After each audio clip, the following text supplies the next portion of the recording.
கர்த்தருடைய பரிசுத்தமுள்ள நாமத்திற்கு ஸ்தோத்திரம். இன்றைய நாளின் கர்த்தருடைய வார்த்தையாக 1 சாமுவேலின் புத்தகம் 1ஆம் அதிகாரம் 10வது வசனம். அவள் போய் மனக்கசந்து மிகவும் அழுது கர்த்தரை நோக்கி விண்ணப்பம் பண்ணினாள். இந்த இடத்துல நாம் பார்க்கிறோம், அன்னாள் தேவ சமூகத்தில் போய் கண்ணீரோடு கூட கதறுகிறாள். மனக்கசப்போடு கூட அழுது அவள் ஜெபிக்கக்கூடிய ஒரு சூழ்நிலையை நாம் பார்க்கிறோம். இந்த இடத்தில் அவள் ஜெபிக்கும் பொழுது அவளுடைய மனக்கசப்பு அல்லது அந்த மன கிளேசமாகியது கண்ணீரினால் நிறைந்திருக்கிறது. அவள் சொல்லுகிறாள், அண்ணால் சொல்லும் பொழுது, நான் என்னுடைய இருதயத்தை கர்த்தருடைய சன்னதியிலே ஊற்றிவிட்டேன். எனக்கு அருமையானவர்களே, ஒருவேளை இந்த வார்த்தைகளை கேட்கிற உங்களுடைய வாழ்க்கையிலும் கூட ஏதாவது சந்தர்ப்பங்கள் இருக்கலாம். என் இதயத்தை நான் ஆண்டவருக்கு அப்படியே ஊற்றி விட்டேன், உடைக்கப்பட்டுட்டேன், எனக்கு வேற யாருமே இல்லை.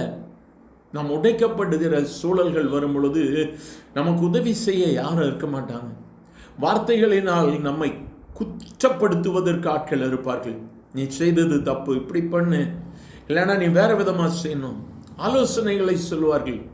ஆனால் எனக்கு அருமையானவர்களே, நம் ஆண்டவர் அப்படிப்பட்டவர் அல்ல.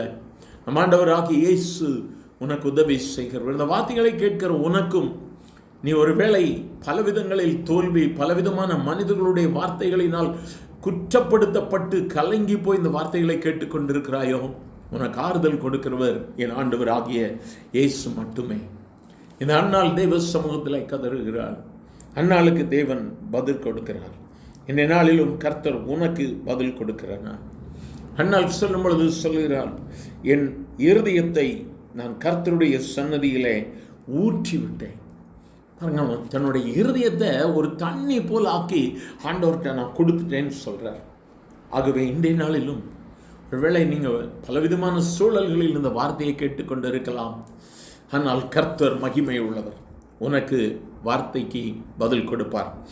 மனம் கசந்து போயிருக்கிறாயோ, சூழ்நிலைகளை கண்டு கலங்கி போயிருக்கிறாயோ, இன்று கர்த்தரை இடத்துல அழு. மனிதர்களிடத்தில் நாம் சொல்வதில் எந்த பிரயோஜனம் கிடையாது. நம்மை உருவாக்கினவர், நம்மை பெயர் சொல்லி அழைத்தவர், உன் தாயின் கருவில் உன்னை அறிந்திருக்கிற என் ஆண்டவராகிய இயேசு உன் கண்ணீருக்கு பதில் கொடுப்பார். இன்று அவர் உன் கண்ணீருக்கு பதில் கொடுக்கிற நாள். அன்று அந்நாள் தேவ சமூகத்தில் மனம் கசந்து அழுது விண்ணப்பம் பண்ணின பொழுது கர்த்தர் அன்று அந்நாளின் ஜெபத்திற்கு பதில் கொடுத்தார் என்று சொல்லி வேதத்திலே நாம் வாசிக்கிறோம். எனக்கு அருமையானவர்களே, இன்றும் கர்த்தர் உனக்கு பதில் கொடுக்கிற நாள்.